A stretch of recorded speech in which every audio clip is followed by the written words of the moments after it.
सास का आदान प्रदान। वे दूसरे की थाली में घी ज्यादा दिखता है, कहावत है ना। तो उसी कहावत से प्रेरित होकर ये कहानी सुने। मीरा अपनी सहेली सीमा से कहती है, क्या रे सीमा, तेरे जैसी सास भगवान सबको दे। कोई रोक टोक नहीं, कोई बोलियां नहीं, आराम से रहती है और आराम से रहने देती है। एक मेरी सास है। माना कोई रोक टोक नहीं है, लेकिन दूसरी कई परेशानियां हैं जो मेरी सास के साथ है, तू नहीं समझेगी। चल अच्छा रखती हूँ, ननद आई है, उसकी खातिरदारी करनी है। मीरा सीमा की सास से काफी इम्प्रेस रहती है। फिर एक दिन सीमा मीरा के घर किसी काम से जाती है। मीरा की सास कहती है, हाँ भाई सीमा, क्या करने आई है? घर में कोई काम धाम नहीं है क्या? सीमा को तो शौक लगता है, ऐसे कोई कैसे बोल सकता है। आंटी, मैं कौन सा कुछ लेने आई हूँ, देने ही तो आई हूँ। ये अचार बनाया था। तभी मीरा आ जाती है। अरे तू अचार लाई है? तेरी सास ने कुछ कहा नहीं? यहाँ मेरे घर पर तो सामान सड़ जाए, लेकिन मेरी सास मजाल है किसी को चवन्नी भी देने दे। अरे क्यों ना बचाऊं चवन्नी, मेरे बेटे की मेहनत की कमाई है। तेरे भरोसे रहूं तो सब लुटा दे। अब ले ले अचार उससे और दफा कर। मीरा सीमा से अचार लेकर उसे बाहर तक छोड़ने जाती है। अरे यार, तेरी सास तो बहुत अच्छी है। क्या बात कर रही है? कितनी तो बेइज्जती करती तेरी, लेकिन फिर भी तुझे मेरी सास अच्छी लगी। मेरे घर आजा कभी, मेरी सास को देखेगी ना तब पता चलेगा। अरे इससे ज्यादा बुरा क्या हो सकता है। जरूर आऊंगी मैं तेरे घर, लेकिन मैं कुछ लेकर नहीं आ सकती। हाँ, देख रही है ना मेरी सास का हाल। हाँ हाँ, कुछ न लाना, मैं तो कहती हूँ खाली झोला ले आना बस। सीमा चली जाती है। फिर क्या, दोनों अपने काम में लग जाती हैं। लेकिन एक रोज न जाने क्या होता है, मीरा सीमा के घर आती है। सीमा की सास कहती है, अरे सीमा, देख तो कौन आया है, तेरी सहेली मीरा। मीरा, आज कैसे यहाँ पर? आजा आजा। और ये हाथ में क्या है तेरे? क्या मतलब? कुछ नहीं आंटी जी, ये तो खाली थैला है।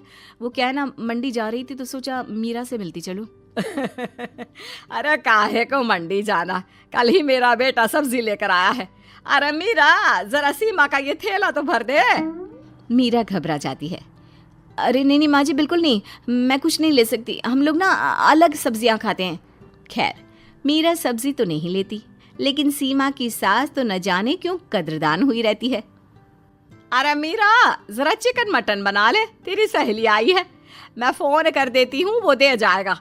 और सुन, मिर्च जरा तेज कर देना।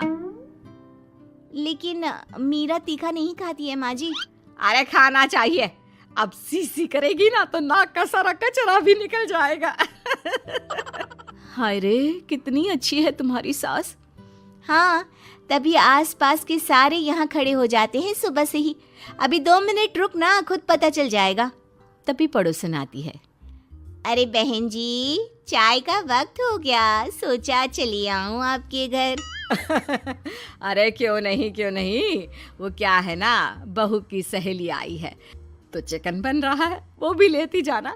मैं जरा ज्यादा ऑर्डर कर देती हूँ। और हाँ बहू, पकोड़े भी तल ले चाय के साथ। जा जा मीरा बेटी, सीमा की मदद कर दे जरा। मीरा सीमा के पास किचन में जाती है, जहाँ सीमा सास को कोस रही होती है। घर में कितनी मुश्किल से सब्जी और राशन आता है, लेकिन ये नहीं समझेंगी। अरे पिछले महीने भी 2 बार राशन लाना पड़ा था, लेकिन ये है कि सच्ची यार, फिर भी तू लकी है, तेरी सास कम से कम मेरी सास की तरह तो नहीं है। मीरा कुछ देर रहकर वहां से चली जाती है। दोनों बहुएं किसी तरह सास के साथ दिन काट रही थी कि एक दिन सीमा कहती है, नहीं नहीं माँ जी, बस करिए, तंग आ गई हूँ मैं आपसे। मैं अब आपके साथ नहीं रह सकती।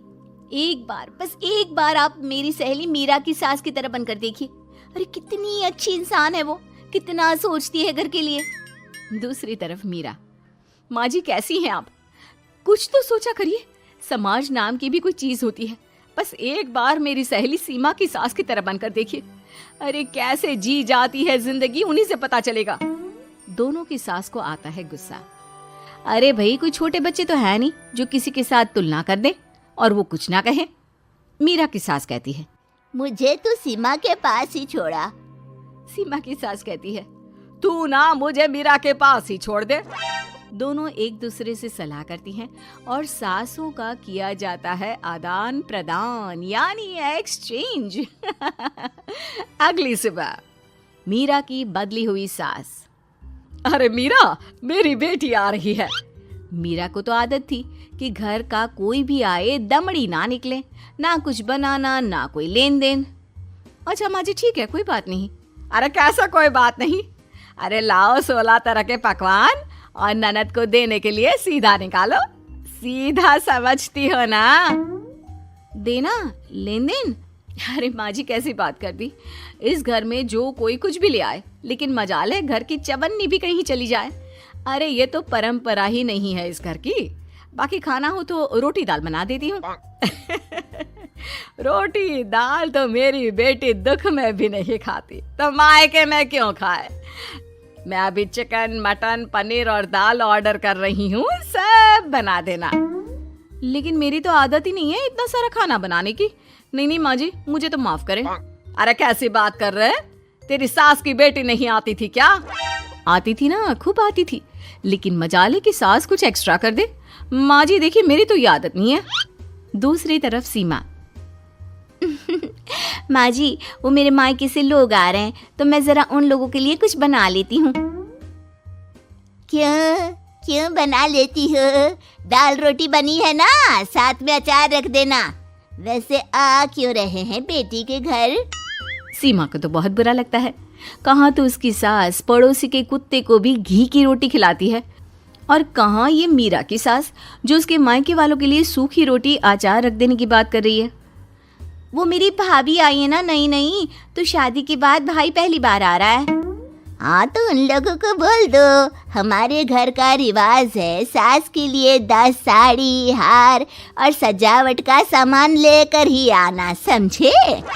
सास तो बोली जा रही थी, लेकिन सीमा को कुछ समझ में नहीं आ रहा था कि वो क्या करे। सीमा का पति। अरे सीमा क्या हो गया? तुम्हें तो माँ से बिल्कुल ऑपोजिट चाहिए थी ना। कहाँ माँ हर किसी के आओ भगत में तुम्हें लगा कर रखती थी, लोगों से खूब मिलती, घर का सामान बांटा करती थी। अरे याद है ना, तुम्हारे घर वाले आते थे 1 पैकेट लेकर और जाते थे पूरे 10 थैले के साथ। अब आएंगे 10 पैकेट लेकर और जाएंगे खाली हाथ। सही है। नहीं, मुझे नहीं चाहिए ऐसी सास, ये सब तो मुझे पता ही नहीं था। सीमा घबराकर मीरा की सास को लेकर उसके घर जाती है, जहां मीरा। सीमा ले जा अपनी सास भाई। हाँ, मैं भी तेरी सास वापस ही देने आई हूँ। मम्मी जी, मेरे लिए तो आप ही सही हो।